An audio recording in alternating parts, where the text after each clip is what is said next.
Many think winners are born with rare talent, luck, or perfect timing. They believe success comes easy to those with natural gifts. But the truth is, different winners are built through persistence, focus, and unshakable belief. The mindset of a winner is not inherited. It is created. Once upon a time, in a busy town surrounded by wide rivers and golden fields, there lived a young man named Daniel. He was 26 years old, full of energy, and filled with dreams of achieving something big in life. Since childhood, Daniel had often imagined himself as someone admired and respected, someone who would rise above all difficulties and make a name for himself. But though his dreams were bright, his heart was troubled. Deep inside, he carried doubts that grew stronger with each passing year. Whenever he tried to move forward and work toward his goals, his mind stopped him with a flood of fearful thoughts. What if I fail? What if people laugh at me? What if I am not good enough? These questions haunted him and made him give up again and again. From the outside, Daniel looked strong. His shoulders were broad, his body healthy, and his face gave the impression of confidence. But inside, he felt weak. His thoughts ruled him like a master. He often compared himself with others and felt small. He would look at his friends who had already built good careers and his neighbors who lived happily with their families, and he would say to himself, I am behind them. I cannot be like them. I will never catch up. Every comparison tied a new chain around his feet, and no matter how much he wanted to move forward, those chains pulled him back. One evening, Daniel sat in the town square, his mind restless as usual. He overheard a group of men talking about a mentor who lived on the edge of town. They said this man had once been a champion athlete, someone who had fought and trained hard, never giving up even when the battles were tough. He was known for his courage and discipline, and after retiring, he chose to live a simple life near the wood. Many young people went to him for advice, and he guided them on how to build strength in both body and mind. Daniel listened carefully. Something inside him awakened, something that had been asleep for a long time. For the first time in months, he felt a spark of hope. If this man has trained himself to overcome fear, Daniel thought, maybe he can also teach me. Maybe he can show me how to be strong. That night, Daniel decided that he would go and meet the mentor. The next morning, Daniel walked across the fields. The grass was wet with dew,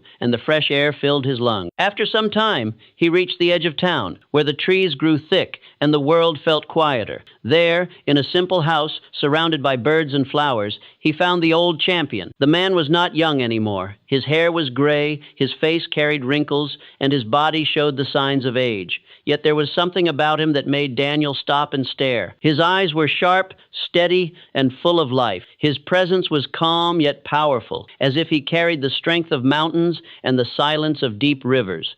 Daniel walked up to him with respect and said, Master, I want to succeed. I want to achieve my dreams, but my fear always stops me. My mind tells me that I cannot do it. Can you help me? The old champion looked at him quietly for a moment. Then he gave a gentle smile and said, So, you want the mindset of a winner? If you truly wish to learn, I will give you a test. He walked inside and returned with a large stone.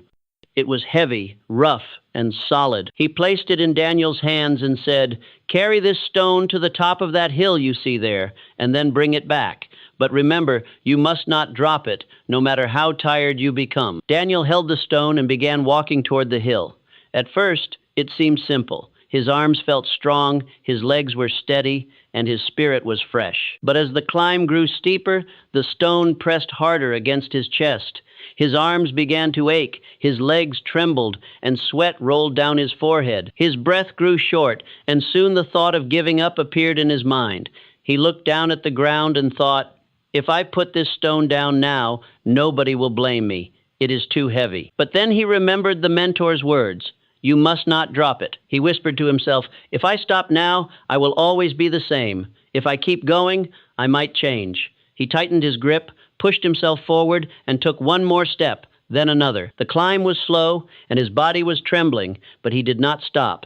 Finally, he reached the top, exhausted but still holding the stone. With careful steps, he walked back down and placed the stone before the mentor. The mentor looked at him with calm eyes and asked, Tell me, Daniel, what did you feel while carrying this stone? Daniel wiped the sweat from his face and said, At first, I felt confident, but soon it became hard. I wanted to give up. Yet something inside me told me that if I stopped, nothing in my life would change. So I kept going, step by step, even though it was painful. The mentor smiled. That is the secret. he said gently. Winners are not born strong. They become strong by refusing to give up. Everyone feels pain. Everyone feels fear. But a winner does not allow those feelings to control him. A winner keeps his eyes on the goal and moves step by step until he reaches it. The stone was heavy, but it was your teacher. It taught you persistence, discipline, and focus. This is the mindset of a winner. Daniel's eyes slowly filled with understanding. For the first time, he realized that the strength he had been searching for was not somewhere outside, it was already inside him. It was not about waiting for the perfect moment, not about comparing himself with others. It was about deciding to keep going, no matter how heavy the burden felt. It was about believing in himself, even when his mind whispered doubt. He bowed his head with respect and said softly, Master, now I understand. If I want to win, I must believe in myself. I must keep moving forward, even when it is hard, even when I am afraid. The mentor smiled again. The evening sun was slowly setting, and the sky turned golden. Birds flew back to their nests, and the air was filled with peace. Daniel stood there for a moment, breathing deeply, feeling as though something inside him had shifted. When he walked back home that night, he was no longer the same doubtful young man who had arrived that morning. His steps felt lighter, his heart calmer, and his eyes clearer. The chains that had held him down were gone. He had carried a heavy stone up a hill, but more importantly, he had carried himself past his own fear. From that day on, Daniel lived with a new spirit. Life still gave him difficulties, and there were days when he felt tired, but he no longer allowed fear to rule him. He remembered the climb, the stone, and the mentor's words, and every time he faced a new challenge, he told himself, this is just another stone. If I carry it step by step, I will become stronger. Slowly, his life began to change. His work became more focused, his heart more disciplined, and his dreams more alive. He was not perfect, but he was no longer weak inside. He had found the mindset of a winner.